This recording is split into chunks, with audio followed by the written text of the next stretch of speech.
Guys, welcome to Craft with a Purpose. I'm Joanne. Thank you so much for stopping by. Well, I'm obviously not in my car, in the car line. I'm in one of my crafting spaces right now, and I wanted to share with you guys a little project that I've been working on. I should probably be wearing my microphone, but I'm not, so hopefully you can hear me. So I'm going to go step by step, guys, on something that I've been dabbling with recently. I did share it in another video with you guys where I'm starting to play with molds. IOD, Orchid Design molds. Y'all, this mold is absolutely beautiful. It's an angel mold. It caught my attention when I first saw it. And of course, Michael bought it for me. And he bought me quite a few of them, actually. I'm starting a little collection here now. But y'all, I love it. I love anything with angels, birds. Look at these angel wings that I did also. So I want to show you what I did. And I am going to show you step by step. But before, there's two different molds. There's more of a plain angel here. Now, I didn't really finish it. A lot of people, what they'll do is on both sides. They'll do an ornament on both sides.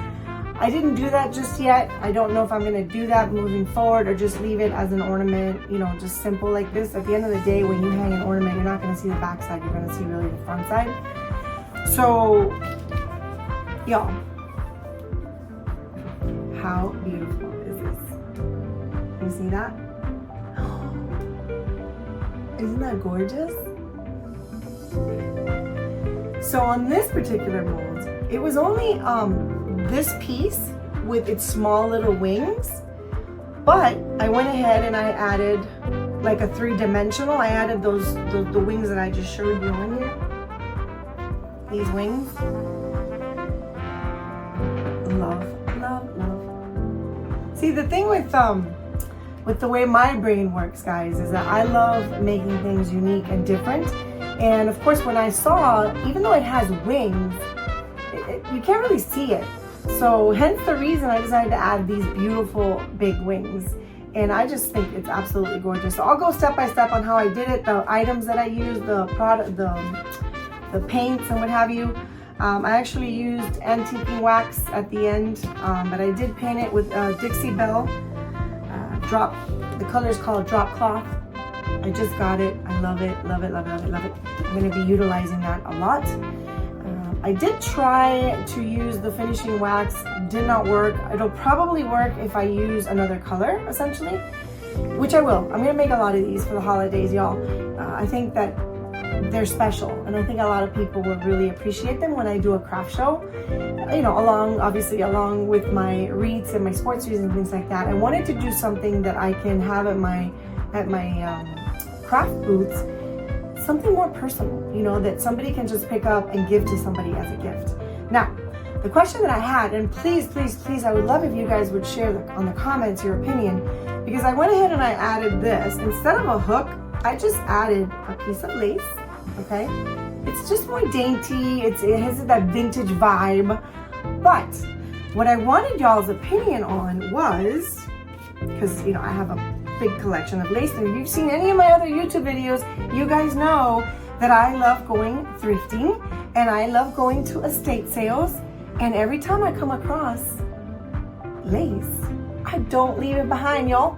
I do not leave it behind. Number one, it's vintage. Oh, I have this one. Hold please.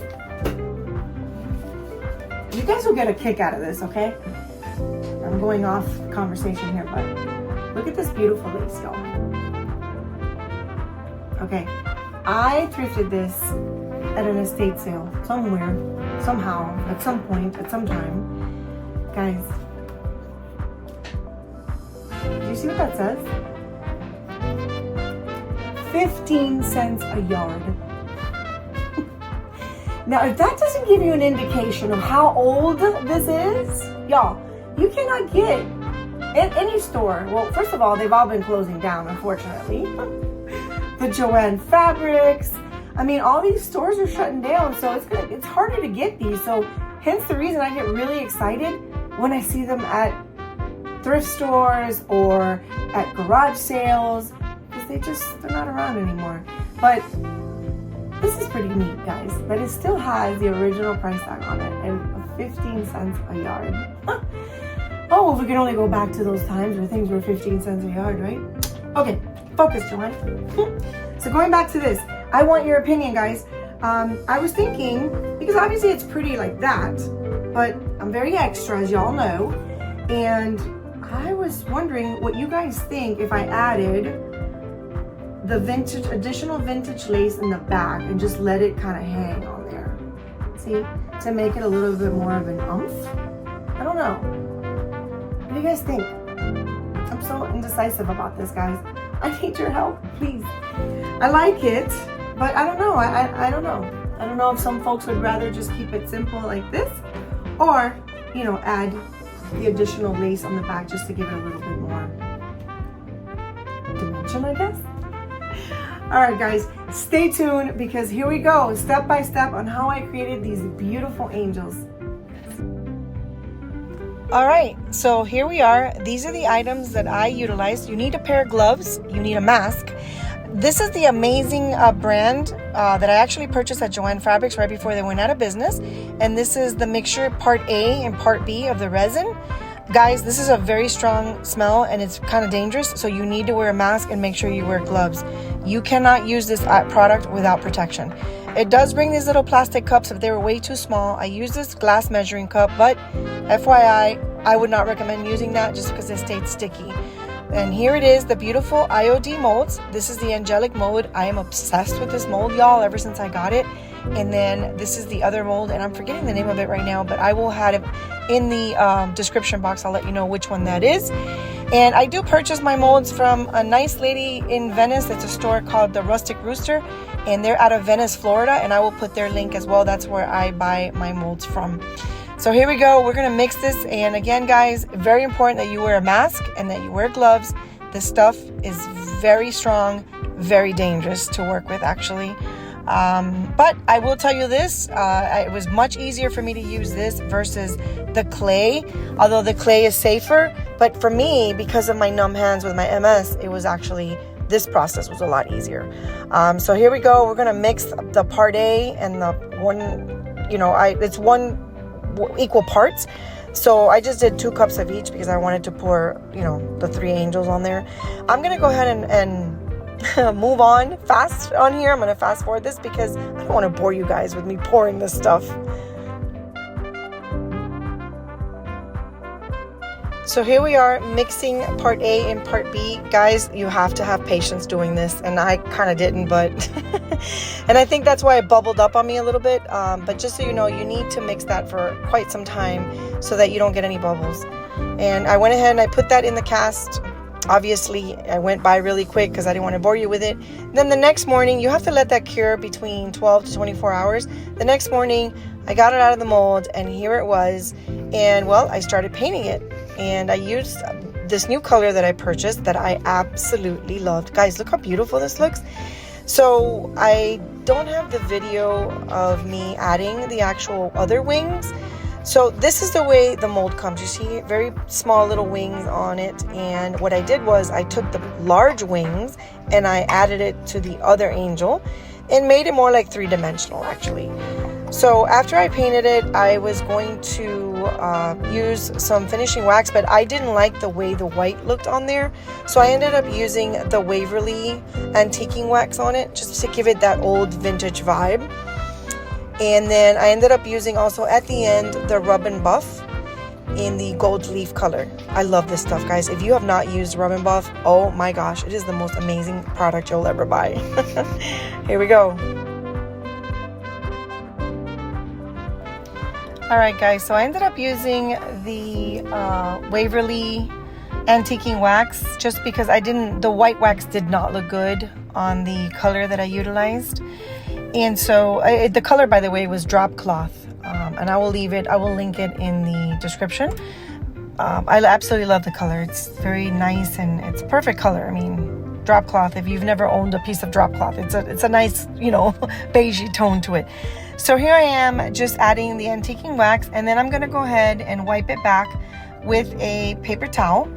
And I love this. I love the way this technique, it just makes everything look so amazing because you can wipe back off the paint, not the paint, the antiquing wax, and then it'll just stay within the grooves, guys, and that's what makes it more three-dimensional and just absolutely amazing.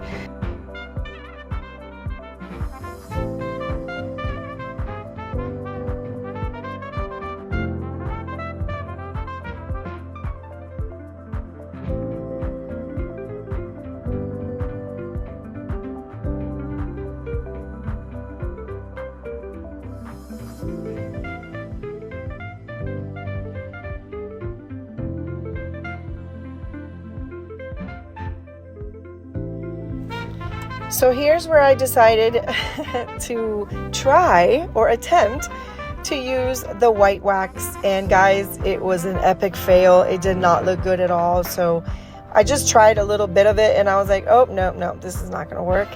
And then I obviously moved on, but then at this point I just went ahead and I added it to the other piece.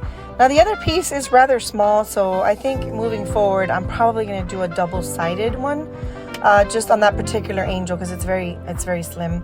So then I moved on, guys, to my favorite, utilizing the Rub and Buff. This is the gold leaf color, and guys, if you've never used Rub and Buff, I absolutely recommend it. I love this product.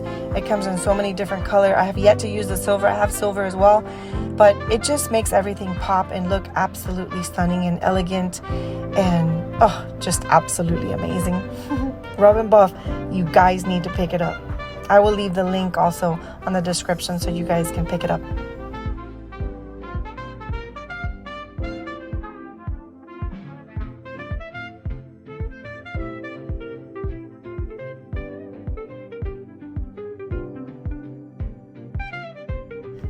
So when I went on to use the paper towel, I actually damped it a little bit with a little bit of water, just to bring back the color, you know, take off a little bit of that color. And you're definitely able to do that. You can just take a paper towel and damp it up a little bit. Well, that was an adventure, wasn't it?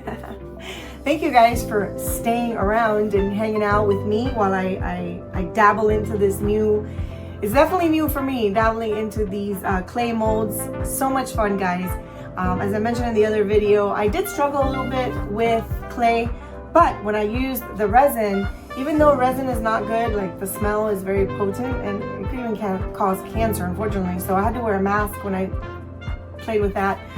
But definitely the resin is a little bit easier as far as it being clear. It's not as hard on my hand. Obviously, I don't use my hands, I just pour it, versus the clay where I have to use my hands. But so, you know, I showed you all the items, all the products that I used in the description for you, but thank you guys. Thank you so much for hanging around with me today. I hope to bring many more crafting videos to you guys as I start gearing towards the holiday season, and of course, share some beautiful and magical crafts with you guys. Thank you guys for continuing to like, share, and subscribe. I truly appreciate each and every one of you.